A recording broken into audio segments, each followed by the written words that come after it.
The Egyptian and Tibetan Books of the Dead are two ancient and enlightening tomes revealing the complex afterlife beliefs of two fascinating religions. The Egyptian Book of the Dead, also known as the Book of Coming Forth by Day, originally was not a book at all, but rather a collection of hieroglyphics carved or painted on pyramid walls. The oldest known version is estimated over 5,000 years old, and was found in the tomb of a king buried in Abydos. During Egypt's mid-dynasties, the Book of the Dead was more often inscribed into sarcophaguses than on pyramid walls, and in later dynasties usually written on papyrus scrolls buried inside the coffin. The Egyptians believed that after physical death, our material body, known as the Khat, would produce an etheric double body known as the Ka. In the afterlife state, inhabiting our new etheric body, we wander about the earth plane at will for a period of time. The recently deceased is always identified with the god Osiris, and frequently called by the god's name. Eventually, the deceased is brought to judgment, which is the main and most important feature of the Egyptian afterlife experience. Present at the judgment are several gods of the Egyptian pantheon, such as the ibis-headed Thoth, the dog-headed Anubis, and the crocodile-headed Ammit, devourer of the dead. At the center of the scene stand the scales of justice, where Anubis weighs the heart of the recently deceased on one side, balanced with a single feather on the other side, known as the feather of truth.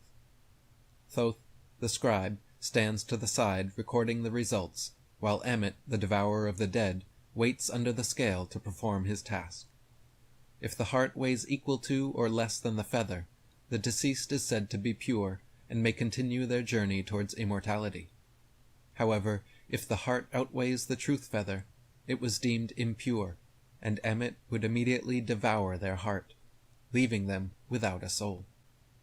To prepare for this afterlife judgment, the Egyptian Book of the Dead recommends the recitation of 42 negative confessions of specific sins they did not commit during their lifetime, one for each of the 42 gods present in the Hall of Osiris.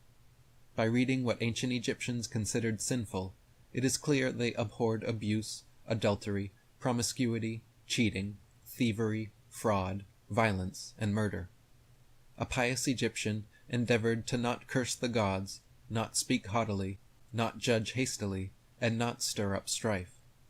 They sought to give food to the hungry, drink to the thirsty, clothes to the naked, and boats to shipwrecked mariners. The 42 negative confessions recited during judgment, such as, "I have not stolen," would later appear in Christianity's 10 Commandments, such as, "Thou shalt not steal."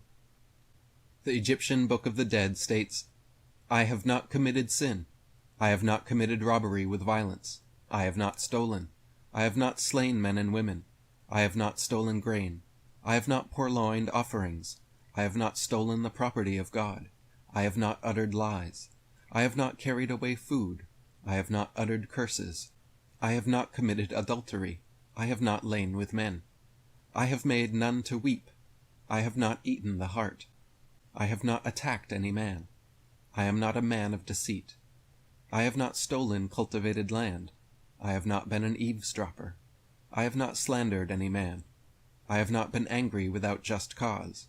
I have not debauched the wife of any man. I have not polluted myself. I have terrorized none. I have not transgressed the law. I have not been wroth. I have not shut my ears to the words of truth. I have not blasphemed. I am not a man of violence. I have not been a stirrer-up of strife. I have not acted with undue haste. I have not pried into matters. I have not multiplied my words in speaking. I have wronged none. I have done no evil. I have not worked witchcraft against the king.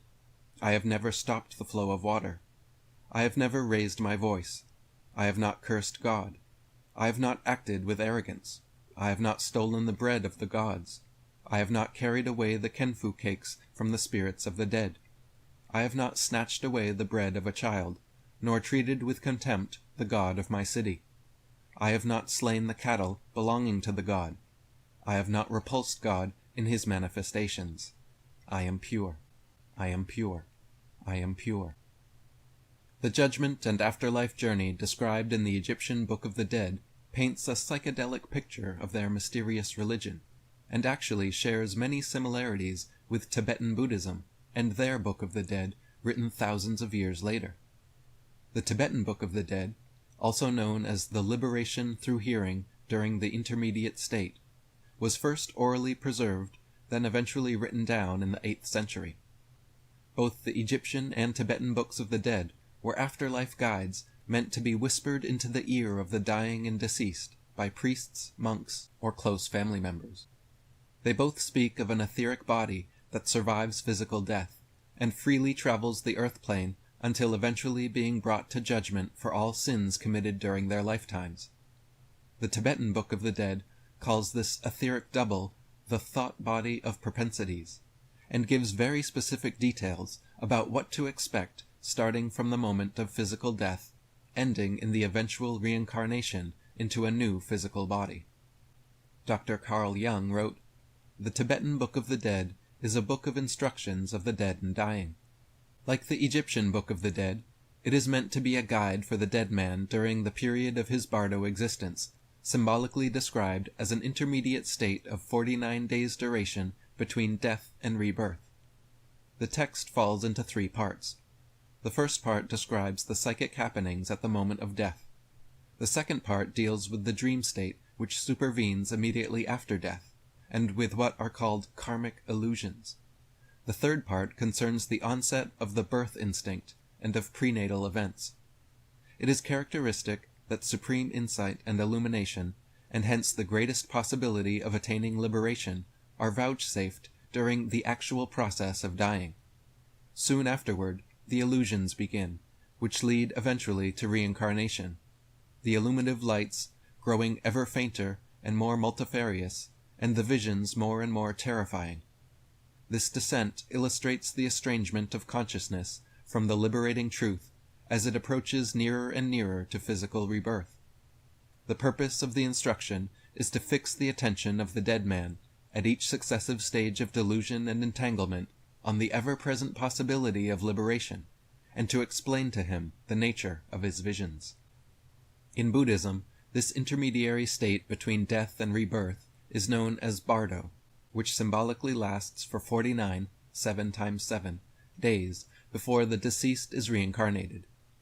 The ideal in Buddhism, however, and the guidance of the Tibetan Book of the Dead, is not to reincarnate here at all, but rather to release all desires and attachments to the material world in order to reach a blissful state called nirvana, at one with the source. This would be considered a perfect death, rarely achieved, and generally requiring hundreds or thousands of reincarnations before succeeding. Buddhists believe a level of karmic purity and meditative awareness must be diligently practiced, usually over many lifetimes, before reaching nirvana. Otherwise, shortly after physical death, a series of hallucinatory karmic illusions will beckon their attention and drag them down into increasingly darker delusions, resulting in progressively worse rebirths. Dr. Carl Jung wrote, "At any rate, it is unexpectedly original, if nothing else, to find the after-death state, of which our religious imagination has formed the most grandiose conceptions, painted in lurid colors as a terrifying dream state of a progressively degenerative character. The supreme vision comes not at the end of the bardo, but right at the beginning, in the moment of death. What happens afterward is an ever-deepening descent into illusion and obscuration, down to the ultimate degradation of new physical birth. The spiritual climax is reached at the moment when life ends. Human life, therefore, is the vehicle of the highest perfection it is possible to attain. It alone generates the karma that makes it possible for the dead man to abide in the perpetual light of the voidness without clinging to any object, and thus to rest on the hub of the wheel of rebirth, freed from all illusion of genesis and decay. The Tibetan Book of the Dead emphasizes the importance of maintaining at the moment of physical death a meditative, undisturbed, pure state of consciousness, free from desires and attachments to the material world. Spiritual adepts, able to transcend the trap of reincarnation, are promised not to experience the devolution of delusion into hallucinatory dream states, but to instead, quote, be set face to face with the fundamental clear light, and without any intermediate state, they will obtain the unbored Dharmakaya by the great perpendicular path. A parallel teaching to this is found in the Hindu Bhagavad Gita, where Krishna tells Arjuna that one attaineth whatever state of being one thinketh about at the last when relinquishing the body, being ever absorbed in the thought thereof. If the deceased is unable to maintain meditation, clings to material attachments and desires, or has accrued too much negative karma, they will be thrust into a series of dreamlike illusions. The Tibetan Book of the Dead states, however, that these illusions all emanate directly from our own minds, and are a result of our own beliefs, preconceptions, and other subconscious factors. The bardos each person experiences are based on their own unique mental content, so a Buddhist would likely see visions of Buddha and the deities in their pantheon. A Christian would see Jesus and the Christian heaven, and a Viking would see the Norse gods and Valhalla. Sir John Woodruff wrote, "The Bible of the Christians, like the Koran of the Muslims, never seems to consider that the spiritual experiences in the form of hallucinatory visions by prophet or devotee reported therein may, in the last analysis, not be real." But the Tibetan Book of the Dead is so sweeping in its assertions that it leaves its reader with the clear-cut impression that every vision, without any exception whatsoever, in which spiritual beings, God, or demons, or paradises, or places of torment and purgation play a part, in a bardo, or any bardo-like dream or ecstasy, is purely illusionary. The whole aim is to cause the dreamer to awaken into reality, freed from all the obscurations of karmic illusions, in a supramundane or nirvanic state, beyond all phenomenal paradises, heavens, hells, purgatories, or world of embodiment. The Tibetan Book of the Dead states that upon the moment of physical death, the following passage should be whispered into their ear repeatedly. O nobly born, the time hath now come for thee to seek the path. Thy breathing is about to cease. Thy Guru hath set thee face to face before with the clear light, and now thou art about to experience it in its reality in the bardo state, wherein all things are like the void and cloudless sky, and the naked spotless intellect is like unto a transparent vacuum without circumference or center. At this moment, know thou thyself, and abide in that state. Thine own consciousness, shining, void, and inseparable from the great body of radiance, hath no birth nor death, and is the immutable light. If the deceased is able to recognize their true nature as the clear light, and shed their mortal existence, the bardo ends immediately with their return to source in a state of nirvana. Otherwise, a series of self-created delusions begin to overtake their consciousness. The Book of the Dead continues, O nobly born, when thy body and mind were separating, thou must have experienced a glimpse of the pure truth, subtle, sparkling, bright, dazzling, glorious, and radiantly awesome, in appearance like a mirage moving across a landscape in springtime, in one continuous stream of vibrations. Be not daunted thereby, nor terrified, nor awed. That is the radiance of thine own true nature. Recognize it. Similar to an amputee with phantom limb syndrome, when the physical body dies, our consciousness still thinks and feels much like it did during life, creating dream states so convincing that many deceased people do not even realize that they are dead. Much like the Robin Williams movie, What Dreams May Come, the recently deceased often become so consumed with hallucinations related to their attachments and desires on the material plane that they may be in denial of their own death. For those who refused the immutable clear light, the Book of the Dead claims they will now experience two more lights. First, a good, true blue light of the highest divine, and then a false white light of the Devas, spiritual beings in Hindu and Buddhist mythology, which relate to the archons, or fallen angels, of Gnostic Christianity. The Tibetan Book of the Dead continues, The wisdom of the Dharmadhatu, blue in color, shining, transparent, glorious, dazzling from the heart of Vairocana, as the Father-Mother, will shoot forth and strike against thee with a light so radiant that thou wilt scarcely be able to look at it. Along with it there will also shine a dull white light from the Devas, which will strike against thee in thy front. Thereupon, because of the power of bad karma, the glorious blue light of the wisdom of Dharmadhatu will produce in thee fear and terror, and thou wilt wish to flee from it. Thou wilt beget a fondness for the dull white light of the Devas. At this stage, thou must not be awed by the divine blue light, which will appear shining, dazzling, and glorious, and be not startled by it. That is the light of the Tathagata, called the light of the wisdom of the Dharmadhatu. Put thy faith in it, believe in it firmly, and pray unto it. Be not fond of the dull white light of the Devas. Be not attached to it, be not weak. If thou be attached to it, thou wilt wander in the abodes of the Devas, and be drawn into the whirl of the 6 lokas. That is an interruption to obstruct thee on the path of liberation. Look not at it. Look at the bright blue light in deep faith. For the next 7 days, the recently deceased is tempted by 7 different colored lights emanating from 7 peaceful deities, each representing one of the 7 chakras, and one of the 7 vices, including anger, pride, and jealousy. Depending on the accumulated karma of the recently deceased, they will feel irresistibly drawn towards the deity that represents their vice. The Book of the Dead insists to remain impartial and unattached to each emotion as it passes, or else be thrust and reincarnated into that world. For example, for those trapped by the light of jealousy, it says, "A light of dull green color from the Asura Loka, produced from the cause of the feeling of jealousy, coming side by side with the wisdom rays, will shine upon thee. Meditate upon it with impartiality, with neither repulsion nor attraction. Be not fond of it.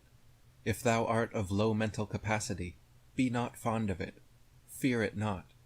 Be not fond of that dull green light of the Asura Loka. That is the karmic path of acquired intense jealousy, which hath come to receive thee. If thou art attracted by it, thou wilt fall into the Asura Loka, and have to engage in unbearable miseries of quarreling and warfare. If we are attracted to the impure lights of these worlds, it says we will assume a body there, and lose our opportunity to be emancipated from the cycle of suffering. Each successive light, however, guarantees progressively worse rebirths, so the longer we remain lost in these karmic illusions, the more suffering we will have to endure. After the first 7 days of the 7 peaceful deities, the next 7 days are controlled by 7 wrathful deities. The Book of the Dead says these are actually the same 7 deities, but with a changed aspect, so that they will not resemble themselves, and now they will use negative rather than positive reinforcement to lure us. Again we are reminded, though, not to fear or be in awe of these gods, because they are simply embodiments of our own intellect, aspects of our own consciousness. O nobly born, listen undistractedly, not having been able to recognize when the peaceful deities shone upon thee in the bardo above, thou hast come wandering thus far. Now on the 8th day, the blood-drinking, wrathful deities will come to shine. Act so as to recognize them without being distracted. After 7 days of the peaceful deities, and 7 days of the wrathful deities, on the 15th day, the thought body of propensities changes to a denser version of itself, called the desire body. This desire body is given the powers of unimpeded motion and miraculous action, meaning it can travel anywhere in an instant, and go straight through walls and other physical objects. We are even encouraged to test the desire body, to experience our new powers, and prove to ourselves that we must really be dead. O nobly born, thou art actually endowed with the power of miraculous action. Thou art able in a moment to traverse the 4 continents round about Mount Meru, or thou canst instantly arrive in whatever place thou wishest. Thou hast the power of reaching there within the time which a man taketh to bend, or to stretch forth his hand. O nobly born, unimpeded motion implieth that thy present body being a design intellect having been separated from its seat, is not a body of gross matter, so that now thou hast the power to go right through any rock masses, hills, boulders, earth, houses, and Mount Meru itself, without being impeded. Even the king of mountains, Mount Meru, can be passed through by thee, straightforward and backwards, unimpededly. If we have proceeded this far still without liberation, we are again urged towards meditation. We are also warned that at this point we may see living relatives giving alms, performing religious ceremonies, or sacrificing animals in our names, which may anger or sadden us, but to be careful that such emotions could cause us to be reborn in hell. If we feel attached to worldly goods that we left behind, or because of seeing our old possessions being enjoyed and owned by other people, we should not feel jealous or upset at our successors, nor attached to our possessions any longer. We are told to renounce them and cast them away, because we can no longer possess them. O nobly born, when thou art driven hither and thither by the ever-moving wind of karma, thine intellect, having no object upon which to rest, will be like a feather tossed about by the wind, riding on the horse of breath. Ceaselessly and involuntarily wilt thou be wandering about. To all those who are weeping thou wilt say, Here I am, weep not. But they not hearing thee, thou wilt think, I am dead. And again at that time thou wilt be feeling very miserable. Be not miserable in that way. O nobly born, thou wilt rest a little while, but thou wilt not be able to remain there very long, for thine intellect hath been separated from thine earth-plane body.